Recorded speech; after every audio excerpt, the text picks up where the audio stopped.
No, soy Jair Cabrera, oriundo de Iztapalapa, fotógrafo mexicano, y bueno, los invito a quedarse en este episodio número 100 de Voces Rebeldes, de un proyecto autogestivo de la banda que está haciendo esto, y que son esas pequeñas, esos pequeños fueguitos de esperanza, donde se habla de historias de vida, y pues quédense a escucharlo, ¿no?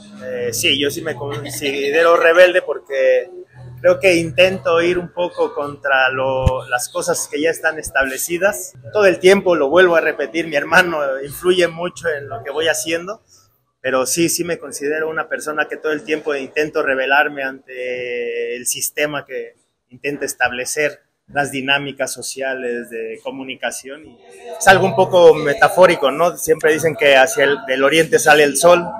Y creo que del oriente salimos mucha gente con muchas ganas de salir adelante, ¿no? Un poco de sobrevivencia del día a día, a pesar de estar en la periferia, ¿no? Entonces creo que Iztapalapa para mí está en mi alma, está en mi sangre y es mi hogar, es mi hogar. A pesar de que me he movido por muchas partes del mundo, de la ciudad, del país, siempre regresar al lugar que me vio crecer, pues es muy importante para mí, ¿no? Yo había intentado entrar a la universidad pública y nunca me había quedado en ninguna universidad, ¿no?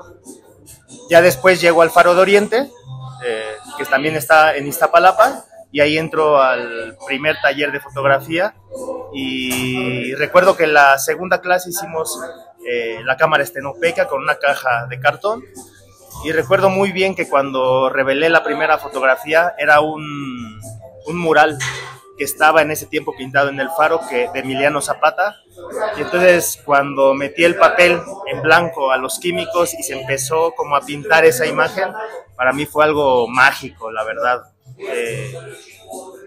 Y a partir de ese momento yo dije, quiero ser fotógrafo.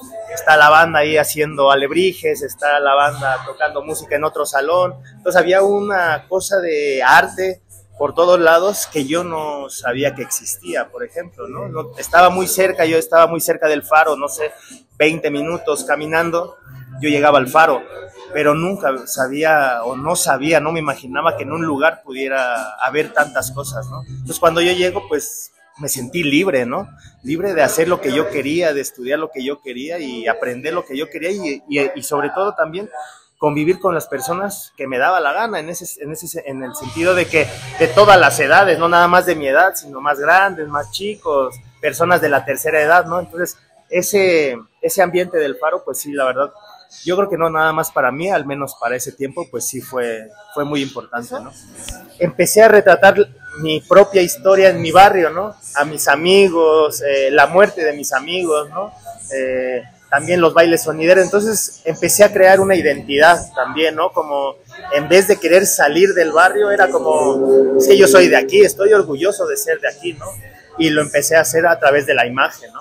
Entonces creo que fueron las vivencias. Ahora, con más experiencia, ahora digo, bueno, una fotografía es secundario. La fotografía es lo que vives, ¿no? Porque ya después lo reflejas en imágenes, pero la vivencia es lo que te hace hacer las fotografías ahora, ¿no? Yo voy a cumplir 20 años como fotógrafo.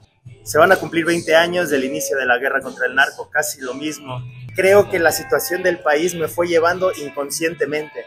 En ese momento recuerdo que yo lo único que quería era contar la historia que me tocó vivir a mí, ¿no? Inconscientemente, porque yo solamente vivía mi día con una cámara colgando, ¿no? Ya con el paso del tiempo me di cuenta que lo que yo quería era un poco registrar, documentar lo que estaba yo viviendo, pero también dejar como una memoria y una denuncia, ¿no? De estas precariedades a las que nos enfrentamos día a día, todos los que venimos de todas las periferias de la capital, ¿no? Es muy grave, ¿no? Porque se quiere callar al periodista y pues creo que es más importante todo eso, seguir hablando, seguir denunciando, aunque caminemos solos, aunque caminemos dos, tenemos que seguir caminando, denunciando todo lo que pasa en nuestros entornos, ¿no? La verdad, a mí lo que me pasó en 2017, aquella vez en Guerrero, sí me pregunté mucho en decir, creo que ya no quiero hacer esto, ¿no? Porque yo ya llevaba años, ya había pasado lo de Ayotzi, ya llevaba años cubriendo temas de desaparecidos Y yo en ese momento recuerdo mucho esta escena cuando nos tenían retenidos, que la verdad no tenía miedo a la muerte, tenía mucho miedo a la desaparición, porque yo decía, es que ojalá, si nos maten, que nos regresen, porque si no mi madre va a estar buscando, mi familia me va a estar buscando, ¿no? Y este episodio fue que hubo enfrentamientos de varios días en la zona de la Tierra Caliente, en el estado de Guerrero, del lado del estado de Guerrero, y compañeros decidimos ir a ver qué estaba ocurriendo, ¿no? Cuando llegamos al lugar, bueno, gente desplazada, huyendo, había bloqueos de carreteras y de Arcelia, Ciudad Altamirano, y entonces había incendios de camiones por todos lados, familias huyendo de la zona, se escuchaban enfrentamientos, disparos. Entonces habíamos hecho toda la cobertura y cuando salimos de ahí ya nos dirigíamos hacia Iguala, porque no teníamos señal ahí. Entonces lo que decidimos para mandar el material era bajamos a Iguala y desde ahí mandamos.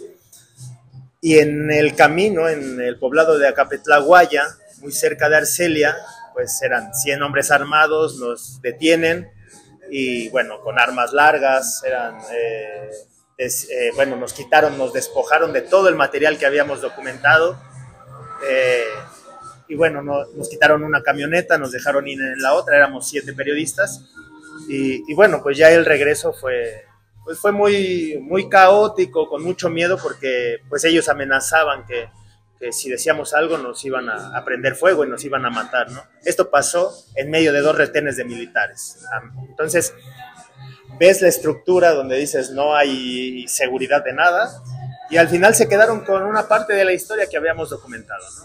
Esta libertad de expresión, esta libertad de documentar la situación, pues al final se la llevaron ellos y se quedó solo en una experiencia de nosotros, ¿no?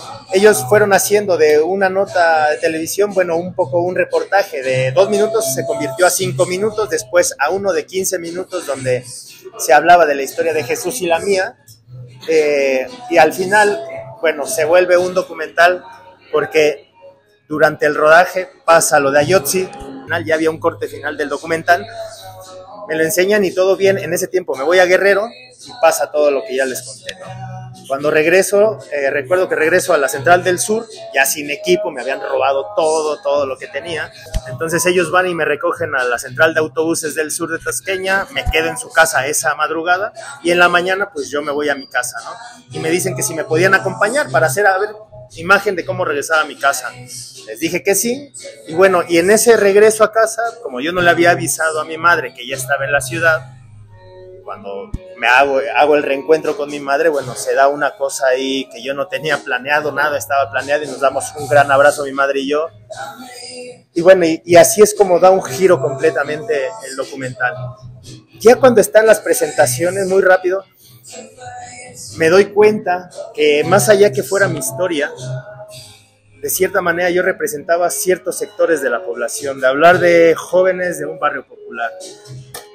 Ya me había, después de ese episodio ellos me sacaron del país, se graban cosas yo saliendo del país, pidiendo asilo político en España. Entonces, la violencia a los periodistas, el exilio de cualquier persona que vive violencia en este país. Afortunadamente yo no estuve desaparecido, ¿no? Pero ya había pasado lo de Ayotzi. Entonces, al final se habla de diferentes situaciones que pasaron en el país y que me toca a mí vivirlas y documentarlas, ¿no? Entonces, así es como se da el documental y termina pues siendo disparos, ¿no? El libro se llama Travesía, ¿no? Me invitaron los de la Universidad de Baja California, la Universidad Autónoma de Baja California, Campus Mexicali. Ellos tienen su editorial y en una charla, bueno, me invitan a participar con ellos para hacer una recopilación de 15 años, ¿no? Se puede conseguir en la editorial del libro, de la universidad, perdón. Caminos al Inframundo es contar la historia de una ciudad o del Valle de México, contando como los municipios cercanos del Estado de México que colindan con la ciudad, a través de los hechos trágicos, ¿no? No nada más que quede como un registro de un número, sino que esa persona, ese joven que está siendo asesinado, tiene un rostro, tiene un nombre y tiene una historia. Entonces es un proyecto que vengo desarrollando, que espero que para los 20 años quiero hacer un libro sobre el Caminos al Inframundo, espero que se logre. Y bueno, pues eso es el proyecto. En todas mis redes sociales estoy como Yair Cabrera Foto, en todas, Twitter, Instagram, Facebook y TikTok.